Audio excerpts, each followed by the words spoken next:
sabi sa akin ng OG. Ang huli mo daw mimission is yung pera. Huli, okay. Di ba? Parang ang iniisip ng lahat, ang unahin mong mimissionin yung pera. Diba? Pero mas maganda na huli ang pera. Kasi parang, ano yun eh, pag, kunyari, nauna yung pera sa'yo parang hindi, ma-amplify niya kung ano yung, kung sino ka. Kasi kunyari, nalabas agad. Kunyari, loser ka. Pag nagkapera ka ng malaki, lalong magiging kang loser. Kunyari, sugarol ka, bigla nagkaroon ng perang malaki, magiging sugarol ka lalo. Na hindi mo pinaghirapan. Kunyari, addict ka, nagkaroon kang perang malaki bigla. Lalo kang magiging addict.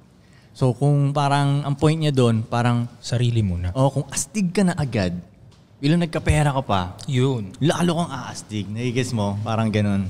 Tama. Kaya, parang ang point niya doon, parang, ayusin mo muna yung parang... Sarili mo. Yung parang karakter mo ba, yung pagkatao mo, yung pagkalalaki mo, pagka-G mo, ganun. Pero habang ginagawa mo yun, syempre, tinatry mo pa rin dumiskarte. Tatry mo pa rin dumiskarte. Pero kasi yun napapansin ko, nakakalimutan ng iba yun eh. Parang masyado silang nakafocus. Parang pera lang. Ang dami ko nakikilala lang ganun eh, na parang ang daming pera nito. Pero wala siyang ibang alam. Parang, ang pangit ng forma niya, pangit ang tindigan niya, hindi siya, awkward siya, hindi siya marunong makipag-usap sa mga tao, hindi siya makatingin sa mata ko. Pero, milyonaryo siya. Alam mo ang alam kasi ng karamihan ko, yun nga, pag marami ka ng pera, yun okay na. Panalo na eh. Yun nga yun na parang natutunan ko ng mga nakaraan na may mga namimit akong ibang tao eh. Na pag nauna yung pera sa kanila, nasa maling timing Pag maling timing yung dating ng pera. Para sa akin kasi sa tingin ko may timing dapat eh. Pag maling timing, ngayon yung taong yun, let's say wala siya hindi niya naayos yung sarili niya, wala siya ganong alam, bla bla bla. Dumami pera niya. Sarado na ngayon yung tenga niya. Wala nang papakinggan. Sarado yung tenga niya. Na para kaya minsan, pag may sasabihin ako sa kanya, dapat niya namang malaman. Hindi niya pinakikinggan dahil sa isip niya, mas marami akong pera sa'yo. Yun, totoo. Ba't ako makikinig sa'yo, mas marami akong pera sa'yo. Ba't ako makikinig sa'yo, may pera ako. Tama. Di ba? Learning stops pag ganun eh. Kaya Learning fucking stops. Kaya nga parang, mayroon akong mga nakilala tol, sila na, isipin mo tol yung sinalihan kong shit, di ba? Okay. May sumali doon na bilyonaryo, mas mayaman sa kanilang lahat. Pero sumali pa rin siya doon. Yun matalino siya dahil bukas yung tenga niya. Bukas yung tenga niya na parang hindi porque bilyonaryo ako, hindi ko na pakikinggan tong iba dito. Kasi marami rin akong di alam parang ganun ba. Marami siyang alam pagdating sa pera, pero the rest, marami siyang hindi alam. Kasi para sa akin bilang lalaki tol, kailangan lahat siya Hindi siya pwedeng marami ka lang pera tapos bano ka sa iba. Tama. Diba? Tayo nga kulang pa tayo sa fighting Sa martial arts. Physical. Yung mga ganun, kulang pa tayo combat. dun Dapat kumpleto yun Alam mo yun, yung combat skills ba? Yun. So, yun para sa akin dapat kumpleto siya. Pero yung iba nga akala nila pera lang. Puro pera lang. Ganun. Kasi yun nga, yung mga namit kong taon mo nakaraan, ganun sarado na yung mga tenga nila. Parang, minsan may mamimit akong ganun, ganda ng kotse. Tarang 9 million yung kotse mo. Basta mamahal ng kotse. Pero paglabas, parang ganun, kulang. Alam mo yun, hindi match. Walang easy ko Maganda parang siya. Parang complete package ka ba? Parang tama. Kung masasabi kang, to? Kahit nga hindi sobrang dami ng pera mo hindi tol. Pag nasa balanse ka, nasa balanse ka, parang ikaw yung nasa taas Tol, ito example nung example yung Jeff Bezos at si Leonardo.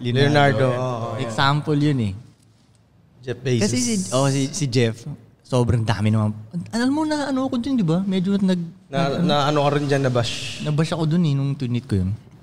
Anyway, so si Jeff, sobrang daming pera. Parang siya yung talagang maraming pera, di ba?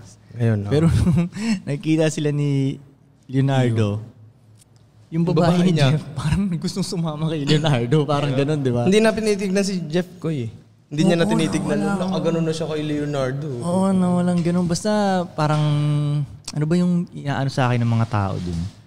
Basta sinasabi pa rin nila na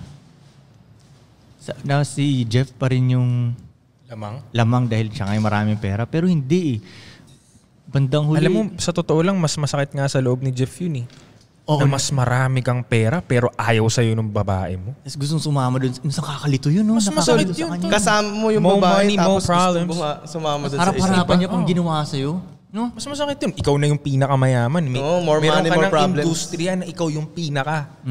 Tapos iiwanan ka pa rin. Kasi kulang sa balance eh. Yun, kulang sa balance. Kasi kung titignan mo yung dalawa, si Leo o si Jeff, parang mas gusto mo maging ikaw si Leo eh, di ba? Oo. Di ba, Tol? Parang Sa sitwasyon na yun ha, oo. Oo, parang ganun. Mas gusto mo ikaw maging si Leo eh. Kahit hindi sa sitwasyon na yun, bilang dalawa lang sila. Oo. Well, oo. Tanggalin mo. Totoo, Leo pa rin. Maging Leo ka o maging Jeff ka, di ba? Parang sabing ganun, mas Leo pa rin. Dahil sa ism ni Leo yun eh. Ism. Pero kung pera sa pera, syempre gusto mo maging Jeff Bezos. Pero pag tingnan mo yung kabuuan, yung happiness nung lifestyle, Leo. di ba? Oo. I think mas masaya si Totoo, mas masaya. Mas live in the life. sa tingin ko lang, opinion sa mga nakikita ko. Tingin ko lang mas din. masayang mas live in the life siya. Totoo. Kaya hindi talaga pwedeng puro pera lang. Mas madali nga actually maka-acquire ng pera pag inayos mo muna yung ibang department ng buhay mo eh. Oh, no. Ay, tangina, totoo yan, man. Di ba? Napansin ko yun pag una mong inayos yung department talaga na iba, yung pera automatic, napansin ko talaga eh. Hindi mo nga mapipigilan eh. Totoo. Pag inayos mong setup ng iba mong department, subukan mong pigilan yung cash flow. Ako, sa paniniwala ko dyan, ganito eh. Yung ibang tao, nahihirapan ako sa kanila pag inuuna nila yung pera. Parang, nahihirapan ako, parang pag tinitingnan ko sila, ang hirap ng paraan mo, tol. Parang ganun. So, pag unahin mo muna yung mga ibang department mo, ito kasi nangyari yan, bakit parang mas madali yung pera eh. Nagiging cool ka na tao eh. Pag nagiging cool ka na tao, gusto kang kaibiganin ng ibang mga tao eh. Cool ka eh. Halos lahat ng tao hindi cool. Lahat ng tao gusto nilang kumaibigan ng cool na tao. Tama. So sila yung kakaibigan sa'yo.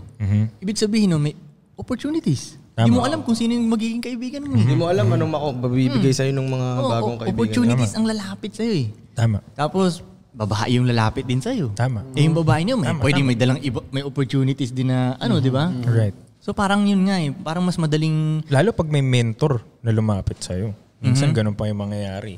Dahil maayos ka. Mentor mismo lalapit Mentor ang lalapit sa'yo kasi nakikitaan ka niya ng potential. no? So may mentor ka niya. So feeling ko talaga aayusin mo muna yung overall mong sarili.